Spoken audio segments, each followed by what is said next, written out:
This is a day in the life of a traveling software engineer.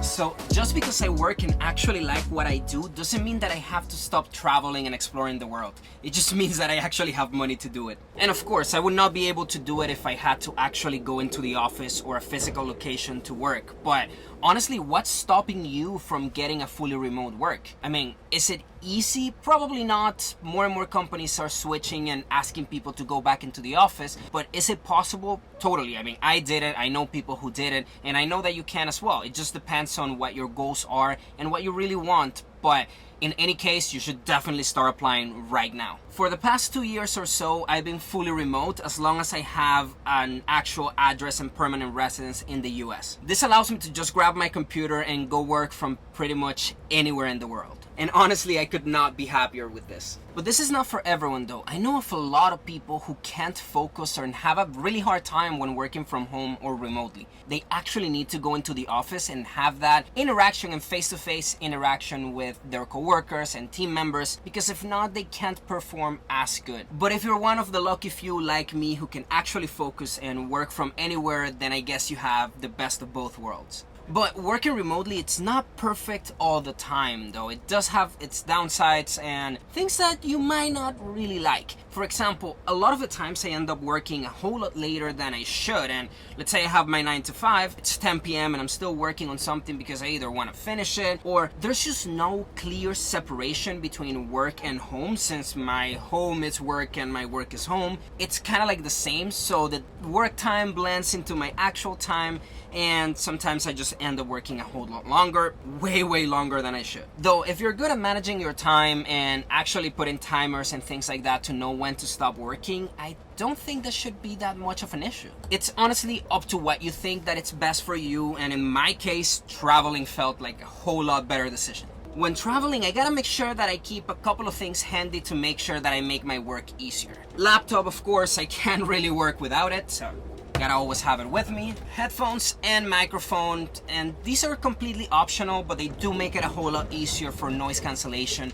as I can put my headphones and I don't really hear the sound, and also my microphone can help me with vocal isolation, so when I'm in a meeting I don't have a lot of noise all around me. You also want to make sure that you have reliable internet connection, as you might have to join meetings, you might have to present something, or just watch some videos Netflix, or whatever you need to do during your work hours. So you want to make sure that nothing interrupts you, and when you're on the go, you have to have something that's reliable. So try to make sure that you keep with yourself a hotspot device if you have one, or make sure that the plan of your cellular mobile actually has hotspot and with enough data and enough speed that you can work decently. And again, this really depends on your work, but if I'm programming, a lot of the times I can run everything locally, so I don't really need connection.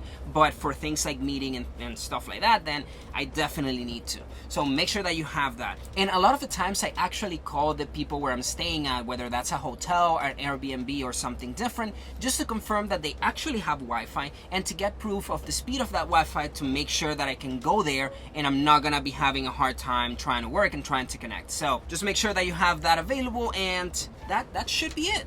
So today is actually a Saturday and I don't really have any scheduled meetings, so I use the time to work on my own projects, review documents, and plan for the week. During the week, I typically spend most of my time on meetings with amazing short breaks of actually coding. I am currently working for a company based out of the East Coast, and I live in the West Coast, so my work hours actually start at 6 in the morning and end at 2 or 3 in the afternoon. I wake up at 5:45 in the morning, I brush my teeth, and I'm ready to go. At around 9 in the morning, I take my break, which I use to work out and have some breakfast as well, just a little bit of a break in the middle of the day.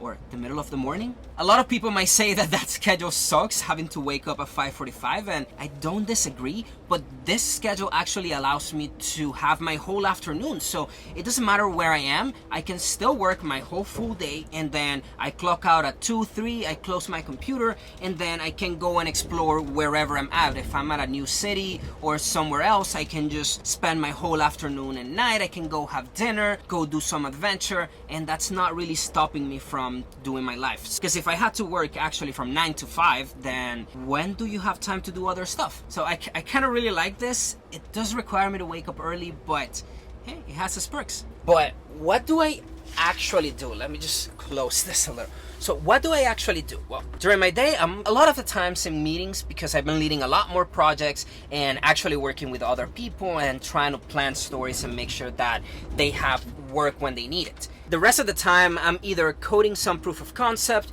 reading some documentation, or trying to put together a design for some new application or feature that we're actually doing. And as you can see, all of these things are on a meeting, so I can actually do them from the comfort of my home.